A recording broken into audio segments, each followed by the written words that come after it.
excited to be here this morning and this evening and afternoon, depending on where you are around the world. Janelle Rodriguez is Executive Vice President, as Mallory mentioned, of NBC News. Under her portfolio includes NBC Nightly News with Lester Holt, NBC streaming service, News Now, and Breaking News. And so she has a very big job, and so we're very grateful to have her come and speak with us. I can imagine in the back of her head she has meetings being logged that she's not attending right now. Before she came to NBC in 2015, she was also Executive Vice President of Programming at CNN. I'm not going to bore you with her entire, you can see her Wikipedia page if you like and see more information about Janelle than you can imagine. But I thought we'd start with a short video from NBC News, just showing the streaming service. This is what it looks and feels storms. The bigger piece to the puzzle comes. Here's some of the stories we're watching tonight. We begin with breaking news just coming in. Russia has launched another round of attacks. What was it like when you came back and saw your neighborhood like this? They say that in modern war there aren't any front lines anymore. Here, there certainly are. Extreme weather tonight on both the West Coast and the East Coast. We've had some of the strongest winds here. How many of you were up there? At least like 11. Now to the economy as Americans face the highest inflation rate in decades. How does this all impact your wallet? He is now the first president, former or otherwise, ever charged with a crime. What do we know at this point and what it means to have this case going on alongside a campaign? Can voters trust that you will be able to do this job? Why should voters believe you? This special election night. We love it. We live for this. We have a substantial team of NBC News correspondents fanned out. This is the first time we've not been able to call control of the House on election night. Tonight, we'll take an unflinching look at the resurgence of anti-Semitism in America. They're waiting until Title 42 is lifted before they decide whether to cross into the United States. What made you decide to go the medicinal healing route for what you're growing here? Who should be accountable? The city points the finger at the state at the city. Some more breaking news. We're live on the ground there. I want to show you an up-close look at what we're talking about here. The news continues right now.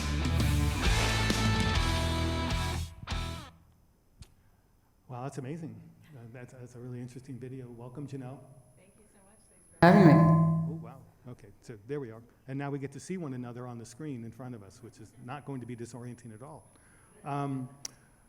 I was super excited when I learned that I was going to get to have a conversation with you today, partly because my background, my academic background is in newspapers, particularly regional newspapers, and you hear a lot of there's a lot of attention paid to the plight of the newspaper industry and public media and about what's happening in that industry. But we actually don't hear a whole lot about what's happening with network evening news in the public media, although for decades, the network evening news has been a staple of our news system. It's been one of the primary places people get their news.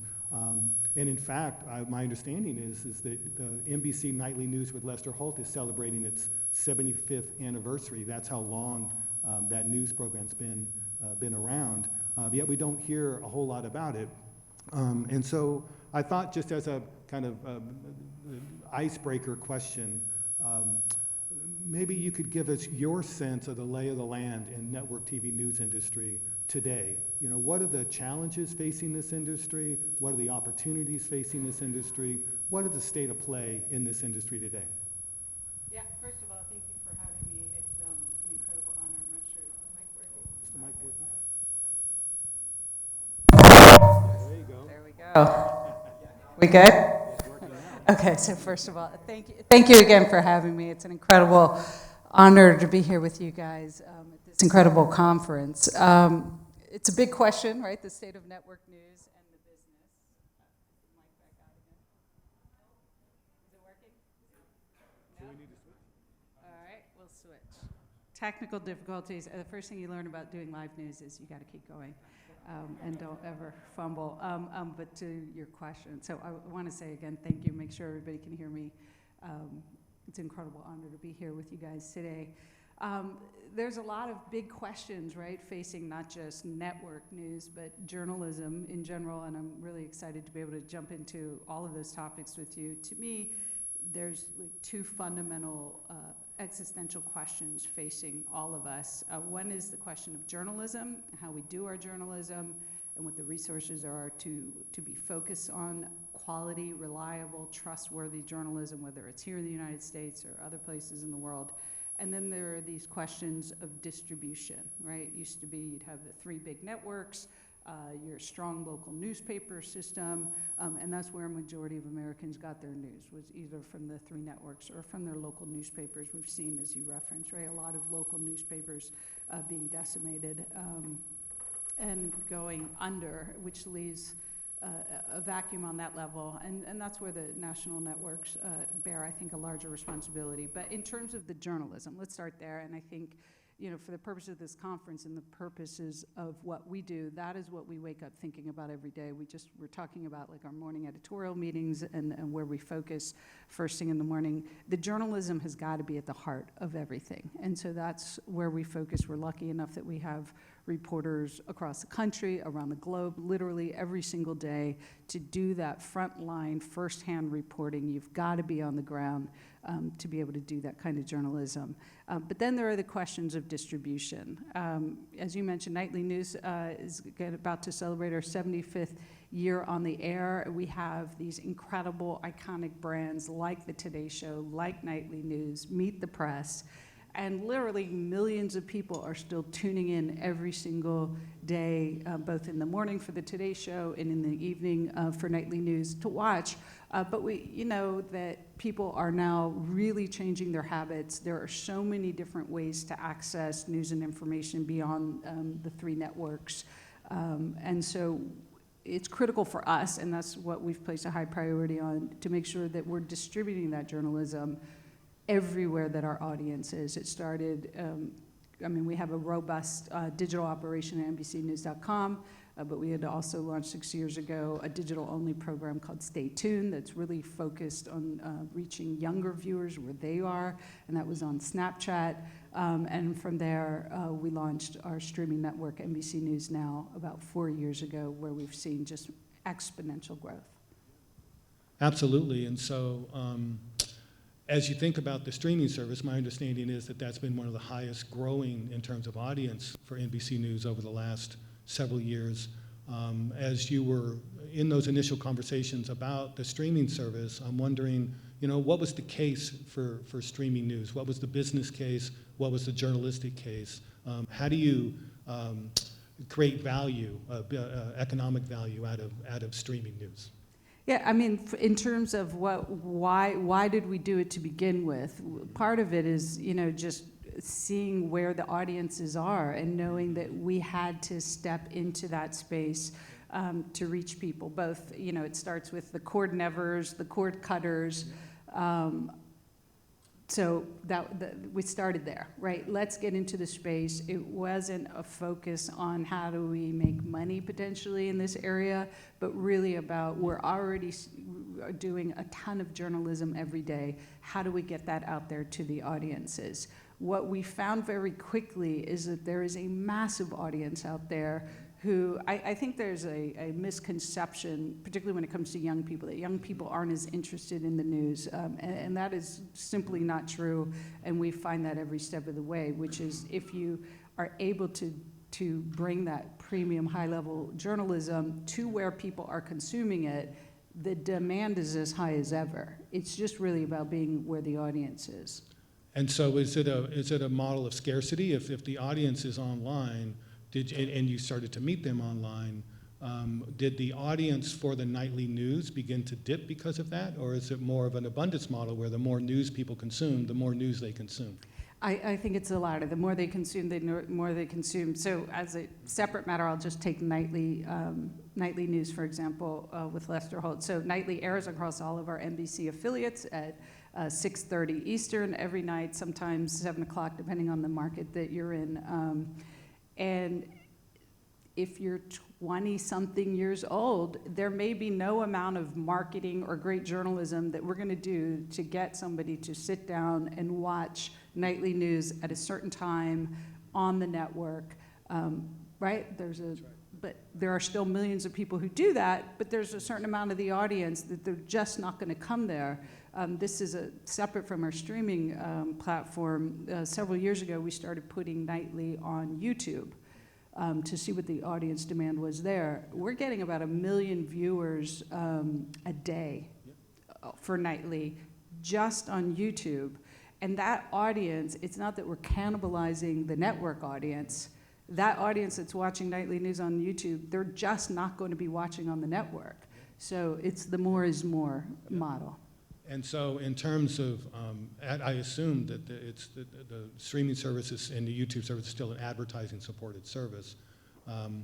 Newspapers have not had a particular success going online with advertising. There doesn't seem to be an advertising model for print, for newspapers online. I'm wondering if that's less true for TV, for video news, because it's easier to wrap advertising through the videos. Yeah, I mean, I would say I'll stay out of the print question because that's not my area of expertise, but I know, right, they're obviously having huge challenges with display ads and stuff. But when it comes to, we'll take streaming, and even when you're looking at YouTube as a separate matter, a lot of people, I think, have the misconception when we talk about streaming, they think it's a mobile play, but it is not a mobile play. Our show, Stay Tuned, which is on Snapchat, is a mobile play, but on streaming, we're finding 90% of our audience is watching on a TV set, a traditional TV set. And you find that YouTube, as a separate matter, again, is increasingly becoming a huge network of choice in and of itself that people are watching on a television set. So when it comes to the ad market, if your advertiser X, does it really matter if that ad is running via a cable network, a traditional network, or a streaming network, if the audience experience is watching it on a big glass TV with people sitting at home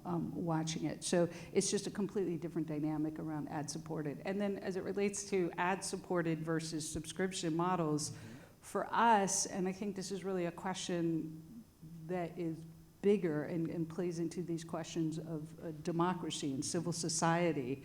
I don't think we can live in a world where you have two tiers of information. People who can afford to pay get access to quality information and journalism, and people who can't afford to pay end up with junk information, misinformation, and low quality. So for us at NBC, and Cesar Conde, who's the chairman of NBC News, this has been one of our core values, is we do have certain things that are subscription-based products, but for the most part, NBC News, our legacy and our future is about providing free, high-quality journalism. Now, it costs a lot of money to have correspondents fanned out across the globe every single day, right? So you got to fund that from somewhere, and in this case, the ad-based model is how we do that. Yeah.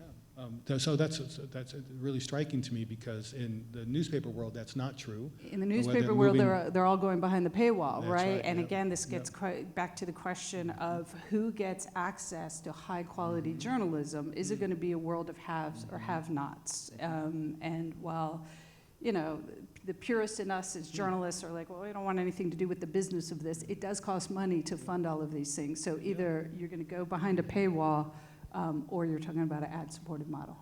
Do you still consider yourself a mass medium?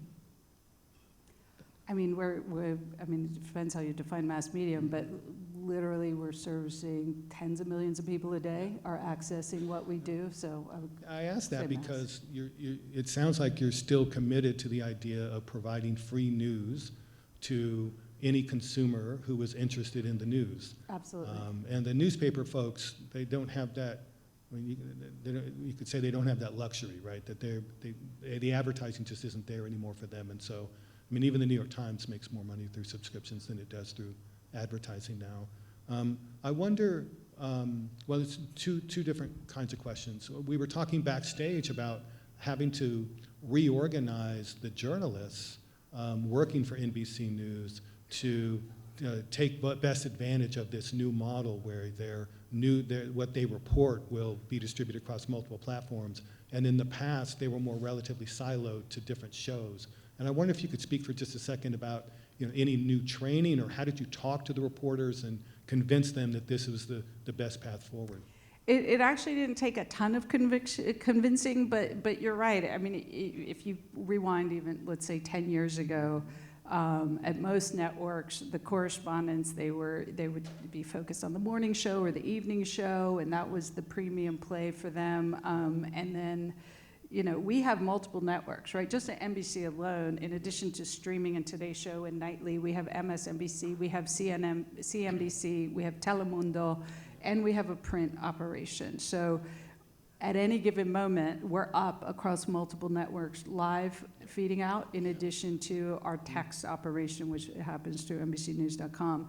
For our correspondents, it has widened their world significantly, because in the past, I mean, on nightly news, at the end of the day, it's 22 minutes of content, right? And that's a finite amount of content, and our producers have to make very tough decisions every night about what's gonna make it into those 22 minutes.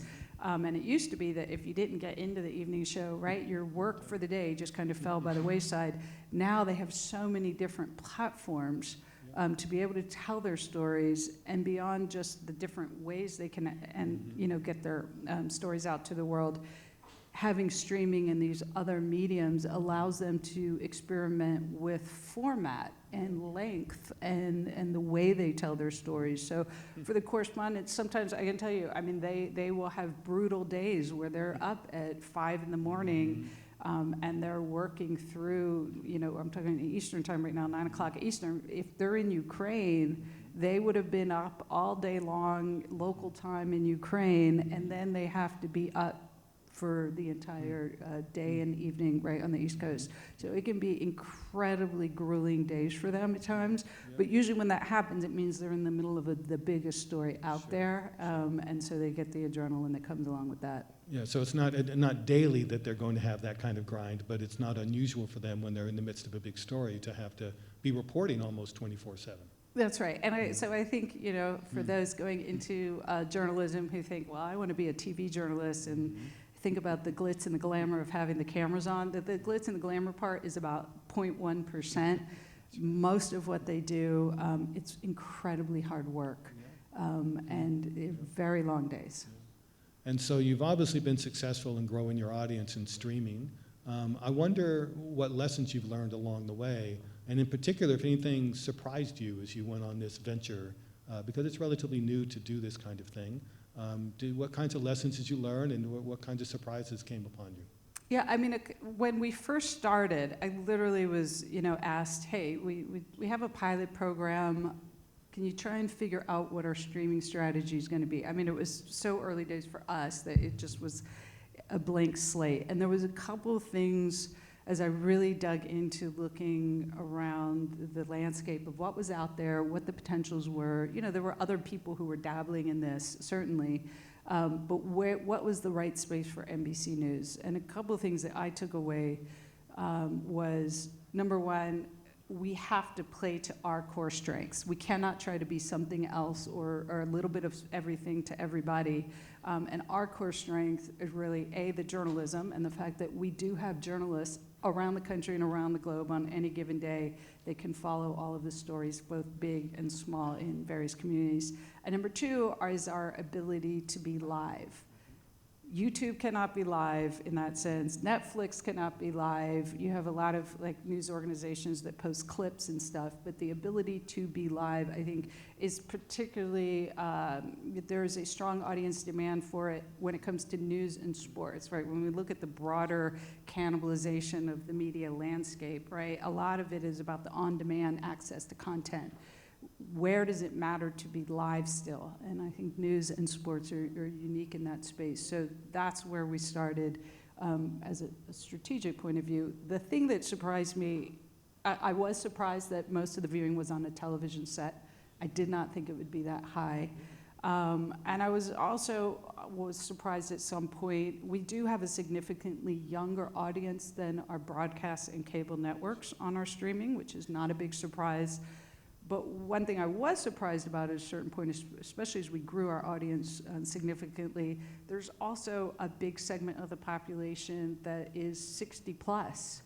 And those are people who cut the cord because they're retired and they're saving money. And these are people who grew up watching network news They're heavy news consumers, and they're going to streaming in huge numbers as well. Yeah, so the idea that older people are print people and younger people are digital people isn't quite true, at least not for TV news. Yeah, I think that has been completely kind of shattered, and part of it is, and I think about this a lot, because as we talk about these issues of distribution, if you look, I mean, the TVs being manufactured now, they're all smart TVs, right? It used to be, 5-10 years ago, that those folks watching their news, live news through streaming were kind of the early adopter, tech-savvy folks, typically younger people.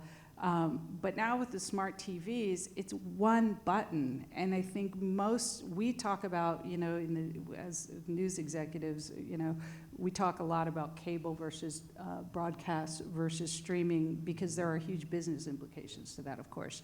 But I think increasingly for consumers, it is one button. Grandmom can find her way into streaming now without knowing very much other than pushing the 1 or 2 buttons on her smart TV, and I think that's why people are watching so much on a television set. The pandemic certainly accelerated that trend.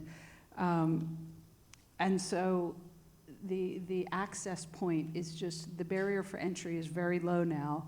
And I think for the audience, and increasingly as we go into the future, the question's not going to be about broadcast, streaming, or cable. It's really going to be, what do I get for free, and what do I have to pay for? And so I wanted to get to audience questions, because I know they have better questions than I do, but I'd be remiss if I didn't ask you about the topic of the day in the journalism industry, which is artificial intelligence and its potential impact on news of all kinds. And so I know that you've been having internal discussions about that issue. I wonder if you could share a little bit about how you're making meaning at the moment about the potential for AI and how it might be both a benefit and a threat to what you do. Yeah, I mean, I would start with the first thing. When I first discovered ChatGPT, when it first came out and I started playing with it, my first thought was, somebody's going to get fired because they're going to get lazy one day and think that they can be cute and go on ChatGPT and have that write a script for them. Yes. And at some point it's going to catch up to them and they're going to get fired. So yeah. I just want to be clear for everyone, yes. Especially aspiring young journalists.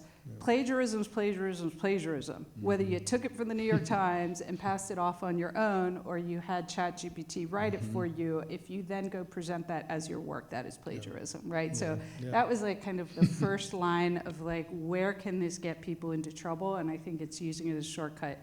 Certainly, it's an incredibly powerful tool, and it's going to change so much of what so many industries are doing. But for myself personally, and as we talk about at NBC, we're taking a very much proceed with caution approach. We are looking at ways where, there may be some efficiencies, not for the journalism, but, right? I mean, the thing can finish coding for you. It can finish all kinds of things, and that's really interesting. But I'm really crystal clear, at least at this point in the technology, ChatGPT is not a fact-checking or a fact-based technology. It is a language learning model, right? So like autocorrect, its goal is to fill in words that sound the most plausible. We have no idea what it is sourcing. Right? We have no idea what the original source material was. So to try and use ChatGPT at this point as a give me facts, to me it would be no different, and as I talk about it with some of my colleagues, like, you're not going to go on Reddit and read some random stuff on Reddit and then go write an article as if those are true facts. Now, you may go on Reddit or Wikipedia or somewhere else to get a baseline, like, hey, somebody just died. Can you spit out a bio for me real quick? I'm sure GPT would be very good at that. But you've got to go back and originally source every single data point in there. There was a recent example, I think it was a Washington Post article, where the reporter asked ChatGPT, name, I think 5 or 10 law professors who've been accused of sexual assault recently. Mm-hmm. And one of the people that came back on that list had in fact never been accused of sexual assault. And not only did ChatGPT name this person as being accused of sexual assault, it then quoted a Washington Post article that didn't exist. The danger is that as a language learning model, its goal is to sound incredibly convincing, right, with language. but that doesn't mean it's factual. So in terms of using ChatGPT as a source, I would say absolutely not. When it comes to using it to write anything for you, be weary of, plagiarism. Can it do lots of cool and interesting things? Yes. But I also think very significantly about the ability of ChatGPT or other language models like that to manufacture video, to manufacture audio. As news organizations, we're going to be dealing with this bombardment of false information out there, and now false videos and audio recordings that take it to a whole nother level. And so those are some of the things I think about with ChatGPT. I'm gratified to hear you talk about the plagiarism piece, but I don't know about the other educators in the room, but we've had 2 different examples this semester of students turning in stories that were written by ChatGPT. And they didn't even do it very well. I mean, they could have just edited the ChatGPT to make it more look like a human, and it didn't. It just turned it in. And so we're already dealing with that issue and having to set the standard for them. I know that there are questions in the room, and there is a Google Doc where you can, if you're online, type in questions. There are 2 microphones. The lights are in my eyes, so it's hard for me to see who's at each microphone. But if you have questions, you can come up to the microphone and ask. Or type into my Google Doc so I can see. Yeah, here comes someone. Hi. I didn't know there was a Google Doc. Thank you for having the mic. Thank you for your views, Janelle. I'm Subbu Vincent. I run journalism and media ethics at Santa Clara University's Markula Center. The Meet the Press format, since you're talking about formats and innovation, I'm not saying destroy it. I think it's great. Would you be open to an innovation in the meaning of the word meet the press, to let the public meet the press? So meet the press as in meet the journalists in a half an hour or 1 hour segment every week, where the only conversation that's going on is people who ask questions about how journalism is done, what sourcing was done, what stories didn't get aired because decisions were made. That sort of conversation, so people understand journalism itself, is also journalism. Would you be open to that sort of innovation? Because that's also meet the press. I don't mean to put you on the spot here, but I'm just asking. Yeah, no, absolutely. I think there's a couple different things. There's what is on the air, in our traditional network format, and in that we're always looking to innovate, right, and try out different ways of just being more interesting, more dynamic, more accessible. To your point about transparency, I think transparency is critical, especially in this age of just mass disinformation, in terms of like letting people in on how we got the information we got, how we're doing our jobs, how we're doing our reporting. We certainly are trying to, just speaking of Meet the Press specifically, right, there's a podcast, there's a film festival. We're trying to get our correspondents out there constantly so that they can be in formats like this, to be able to answer these questions. Because to your point, I think the more we're able to engage the audience and also just answer questions about how we do what we do, it becomes more of a dialogue, right? And I think that's what's critically important for people, is that they feel like they're having a dialogue, and they're part of the conversation, and they're part of the reporting, and they understand how we all do what we do, and not just have a top-down voice of God, kind of the old traditional 40-year-ago model. Yeah, absolutely. I think we have a question over here. Introduce yourself and then ask your question. Yep. Hi, yeah. Thank you so much for this presentation. Fernando from Newspack. My question's about user identity and how you manage not knowing much about your viewers on TV or cable, but what you know about them via Roku or smart TVs, and then how you manage the engagement and the identity of folks who subscribe, like, share, comment on your YouTube platform presence. So just to clarify, do you mean how do we learn who our audience is, or? Specifically, how you incorporate the identity of your customer viewers into your strategy, and the fact that while you're distributed across all these different platforms, some you might know more and some you might not know anything. Yeah, I mean, a couple things. Because we do reach such vast audience, I generally start from the principle of don't think about going over after a niche audience per se, but think about being as relevant to as many people as possible. And that starts with, we need to have a diverse newsroom. We need to have diversity both on air, behind the camera, and in front of the camera. And when I say diversity, I mean it in the broadest sense of the word, from young journalists to veteran journalists, religious diversity, geographic diversity, racial diversity, gender diversity. So we really start there, right? We need to have a newsroom that reflects the country. But then to your point, right, we know that, for example, the folks who are watching Snapchat, our show Stay Tuned, which airs on Snapchat, they tend to, the bulk of that audience is 12 to 19 years old, right? So the kind of reporters that we're gonna have front those stories, the kind of stories we're gonna choose, right, needs to be relevant to that audience in a more significant way, which may be very different than, say, the kind of audience on nightly news, which is a much broader audience and a much older audience. So we are looking at, you know, who the audience is in a particular format in a particular place and trying to be reflective of that in some of the story selection.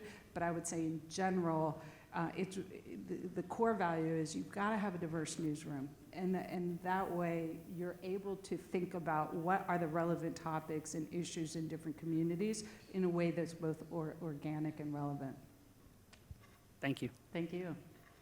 So we could sit here and talk for the next few hours, but we have time for one more question. We're going to do it over here on the right. Hi, I have a question. So how do you see AI as interfering with the fact-checking process for your articles? I don't see it as interfering per se, but I just go back to, we can't confuse a sophisticated language model with fact-checking. So as far as I'm concerned, like, AI has no place in fact-checking because we have no idea. There is zero transparency as to where ChatGPT is pulling its information from, right? And it's not built to be fact-based. It's built to be, right, language relevant. So that still has to be done the old-fashioned way. Like, reporters need to pick up the phone and call their sources and go to the ground and see with their eyes and report what they see. And I think a human editor needs to sit down and question them and make sure that their sources are there and their facts are there and they have the story correct. I don't think that can be outsourced to machines. Well, thank you so much. It's been so fun to spend 30, 45 minutes with you. Can you help me thank Janelle for coming and spending some of her day with us? Thank you, guys.